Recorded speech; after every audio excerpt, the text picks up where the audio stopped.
नमस्कार प्रिय दर्शकों, मैं हूं विशाल शर्मा। आप सभी का स्वागत है और आप देख रहे हैं A to Z crime news, सच के सिवा कुछ नहीं। राजनीति ने तोड़ा योगी का संन्यास धर्म। योगी आदित्यनाथ जी के मुख्यमंत्री बनते ही राजपूतों की राजनीति करने का आरोप लगा था।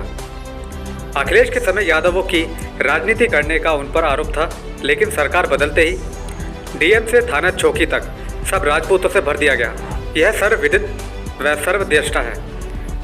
सभी अन्य जातियों के अपराधियों की जमीन, जायदाद, मकान, दुकान व प्रतिष्ठान बुलडोजरों की भेंट चढ़ गए।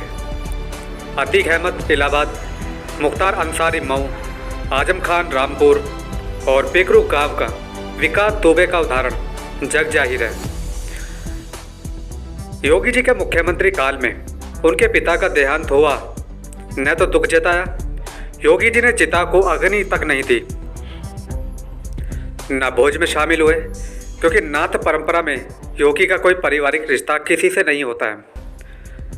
कहावत है, योगी की कोई जाति न पूछे, लेकिन स्वयं योगी जी ने ही एक इंटरव्यू में अपने धर्म भ्रष्ट को उजागर कर दिया है।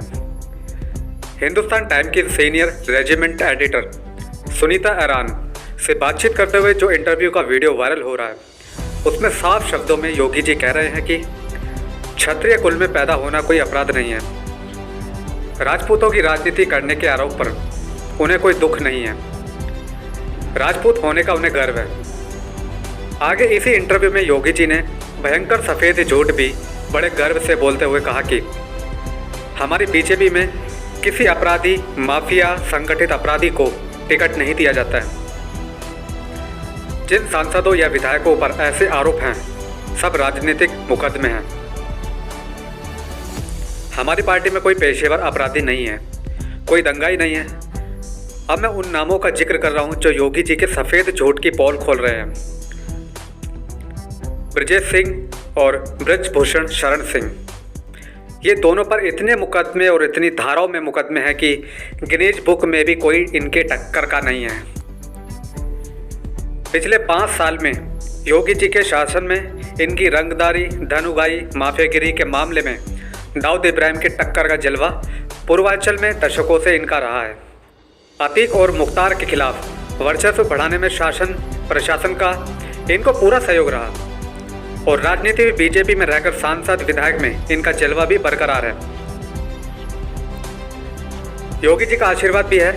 इनके अलावा सुधीर सिंह, कुंटू सिंह, सोनू सिंह, मोनू सिंह और बबलू सिंह जैसे पेशेवर अपराधी कहाँ किस पार्टी में हैं और वसूली व रंगदारी किस पार्टी में रहकर करते हैं, गूगल पर सब कुछ उपलब्ध है। जो योगी जी के बयान को मुंह छिड़ा रहा है। धनंजय सिंह बीजेपी के विधायक हैं, 25,000 का इनाम है, फरार है। पुलिस खोज भी रही है, छापेमारी हो रही है, लेकिन फाइलों में और कागजों में हो रही है।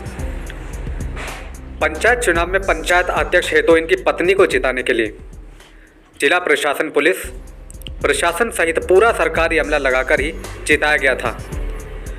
धनंजय सिंह हर जगह मौजूद थे, लेकिन पुलिस खोज रही थी। बल्कि एक वीडियो भी वायरल हुआ कि वो क्रिकेट खेल रहे हैं। उस प्रतियोगिता का लाभ लश्कर के साथ उद्घाटन भी कर रहे हैं, लेकिन पुलिस की हिम्मत नहीं है कि 25,000 का इनाम ले सके। इन सबसे अलग दूसरी पार्टियों व दूसरी जाति के संजय मिश्रा और विनय शंकर तिवारी के यहाँ बिना वजह छापेमारी हुई और जनता ने आक्रोश में सारा शहर जाम करके योगी जी व उनकी पार्टी के खिलाफ नारेबाजी करके प्रशासन को एहसास करा दिया कि राजपूतों की राजनीति तो करिए, पर ब्राह्मणों के आक्रोश का शिकार मत बनिए। योगी जी का राजपूतों की राजनीति करने का बयान स्वयं योगी जी पर भारी पड़ने वाला है।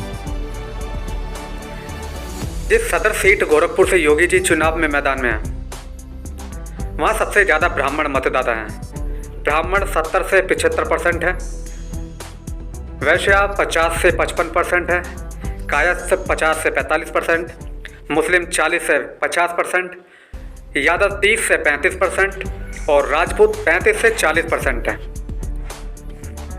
इस समीकरण के अलावा यदि सपा ने स्वर्गीय उपेंद्र शुक्ला की विधवा सुभावती ये 4 बार के वर्तमान विधायक डॉक्टर राधा मोहन दास अग्रवाल को टिकट दे दिया तो योगी जी का राजपूतों की राजनीति करने का यह बयान उन्हें इस चुनाव में नाको चने चबाने पर विवश कर देगा और बीजेपी के चाणक्य की नीति भी सफल हो जाएगी कि प्रचंड बहुमत न होने पर भी योगी जी मुख्यमंत्री का चेहरा घोषित होने पर भी उन्हें मुख्यमंत्री नहीं बनाया जाएगा। आगे की राजनीतिक लड़ाई में प्रधानमंत्री के रेस से बाहर हो जाएंगे। वैसे भी चाणक्य ने योगी जी को वहां खड़ा करने में सफलता प्राप्त कर लिया है जहां योगी जी पिछले 25 साल पहले खड़े थे। मोदी जी और अमित शाह को टक्कर देने की रेस से बाहर कर चुके चाणक्य को स्वयं उत्तर प्रदेश में उतरकर चुनाव प्रचार करना भी बहुमत के बावजूद विधायक दल का नेता योगी जी को चुनने का भी यत्न साथ साथ चल रहा है। इसी को शायद राजनीति कहते हैं। आज जो डॉक्टर राधा मोहनदास अग्रवाल के साथ हो रहा है वही 10 से 15 मार्च के बीच पूजनीय महंत योगी आदित्यनाथ जी के साथ भी संभावी है। विशेष report Devendra Kumar, bureau head A to Z crime news, Gorakhpur.